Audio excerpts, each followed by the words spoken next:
All right, guys, time to roll up my sleeves and get cooking. You guys ready? So here to provide the entertainment and commentary, resident shop judge Alex Guarnaschelli and best-selling cookbook author and country legend Trisha Yearwood. This is your first time here. It is. You know how it works, right? I do. You're basically going down. That's the whole premise of the show. And you signed up for it, so. I kind of really love you. The first time I met Trisha, she judged a Thanksgiving throwdown. Thanksgiving's a no-brainer for you. You crushed it, right? I lost. I'm a Southern girl. There were no mashed potatoes on your plate. You remember that? Yes, of course I do. So you've already lost once. You're gonna have to really bring it. Love this. All right, who do you guys got for me tonight? This first contender runs a successful New England restaurant, but tonight he's hoping to run circles around you. Please welcome Lee Frank.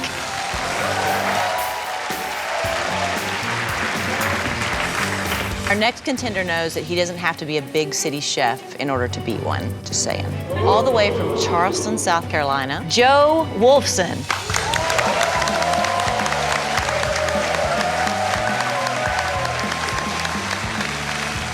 Lee, Joe, welcome. You're here to take me down. But first, you must go through each other. You guys will have 20 minutes to make an ingredient of my choice, the star of your dish. And that ingredient is bay scallops. Bay scallops are light, they're delicate. I'm stoked. I'm from the seacoast of New England. I have this one in the bag. Make the bay scallops the star of your dish because these tough ladies behind me will taste and decide which one of you will go against me in round 2. Ready? Go. I'm making lightly seared bay scallops with a fennel apple mousseline, and it's just kind of like a puree, and then a fennel apple salad garnished with a horseradish honey. So I'm making brown butter based scallops, tangerine custard, roasted Romanesco, and quick pickled veg. All right, you guys got less than 5 minutes. Before I get the scallops in the pan, I have to get my brown butter going. What'd you find out? Maine is sweating, Charleston is cool as a cucumber. Really? Right? Yeah. What's up with this blender custard? It still looks thin to me, so I don't know. Is it getting thick? It's getting there. I get the scallops in the pan, and the first thing that happens is a huge flame comes up. This I don't like. You can easily overcook those, so that could be the kiss of death. Exactly. This is not what I wanted to happen, but I'm gonna make it work. 1 minute to go. Come on, guys. I start putting the fennel apple puree down on the plate, add the scallops, and then add the salad. Finish with a horseradish honey. 30 seconds to go. I have that tangerine custard, roasted Romanesco, the brown butter based scallops, finish it with the pickled veg. 8, 7, 6, 5, 4, 3, 2, 1. Step away. Drop the mic, baby. Joe's dish. It's looking pretty solid, but looking down, my dish was beautiful. I'm feeling good about my dish. I think that I have what it takes to beat Bobby. We're here because we're sick of Bobby winning. It's all gonna come down to who we think can beat Bobby Flay because that really is the goal in life. Okay, Joe, tell us what you made. I did lightly seared bay scallops with a fennel apple mousseline, fennel apple salad, topped with a horseradish honey.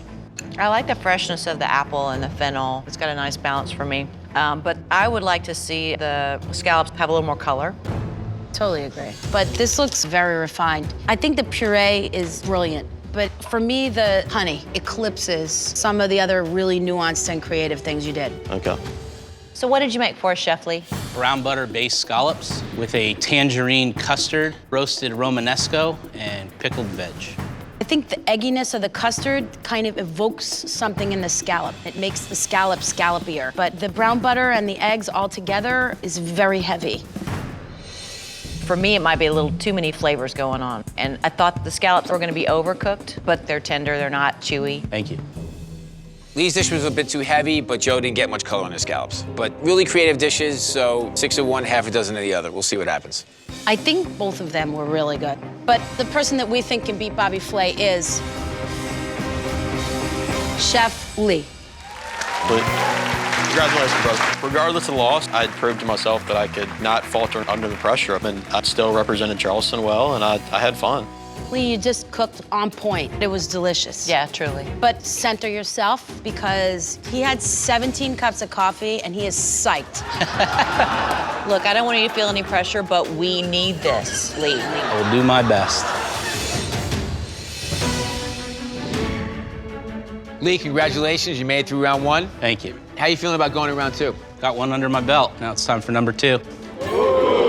Confident. All right, well, why don't you just tell us, what are we cooking tonight? My signature dish is country fried steak. Southern girl just got chilled. I'm pretty excited about it.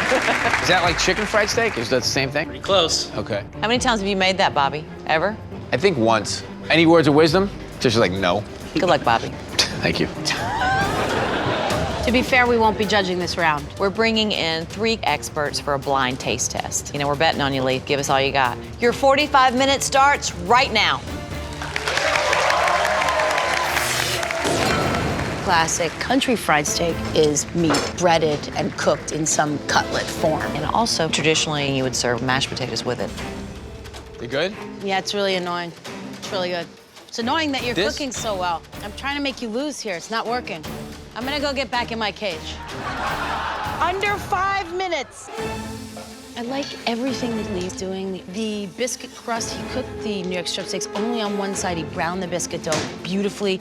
Tasted the gravy on Bobby's side. It tastes delicious. We'll see. But are either one of these people gonna finish? There's less than 2 minutes left. The first thing I want to do is get hot sauce on the bottom of the plate. Follow that with my potatoes, wilted Swiss chard, fried biscuit crusted steak. Finish it with that red-eye gravy and a little fresh cheese. 32 seconds left. I actually pick a rectangle plate because it reminded me of a TV dinner. And so I have the steak with some mashed potatoes next to it, and then just the biscuit with the butter and some gravy on the steak and the mashed potatoes. 8, 7, 6, 5, 4, 3, 2, 1. I'm worried about what the steak tastes like in terms of flavor and tenderness. I don't know what it looks like inside, and so we'll see what happens. Looking down at my dish, I gotta say that this dish is definitely good enough to beat Bobby Flay. I want to congratulate Lee and Bobby. Nice job, both of you. Thank you. Thank you. And now it's time to meet your judges. The chef and co-founder of Mighty Quinn's Barbecue, Hugh Mangum. The chef and pitmaster of CarolinaQ2Go.com, Elizabeth Carmel. And last but not least, the chef and owner of Benchmark Restaurants, Mark Murphy. Judges, please dig into the country fried steak that is closest to you.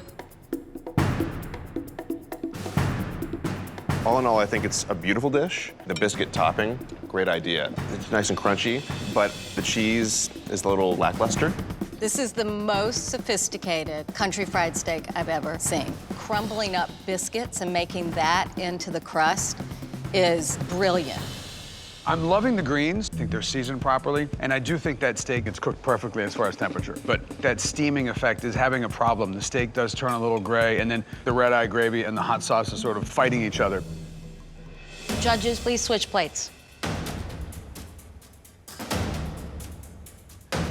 The coating is extremely well seasoned. The steak's cooked perfectly. And then I'm loving the heat that's inside of here. I guess it must be like some type of jalapeno or something. But I do wish there was some sort of greens on the plate. This is country fried steak. This defines it. The seasoning is perfect. The one thing that almost ruins it for me is this red-eye gravy. It's very sticky and gummy. I think that the crust is golden brown and delicious. The potatoes are silken, they're airy, they're light, but they could use a little bit of salt.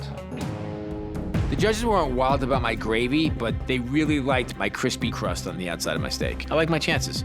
Even though he went the classic approach, hearing those negative comments about his red-eye gravy, I'm thinking that I might have this. So the judges have reached a decision. And the winner is Chef Bobby Flay. Good job, Chef. Thank you. Bobby, I think the coating you made here was spot on. You got that nice snap to the crust. And here I'm not getting enough of that with this biscuit coating, but it's a good effort. Thank you. You're a good guy. I appreciate it.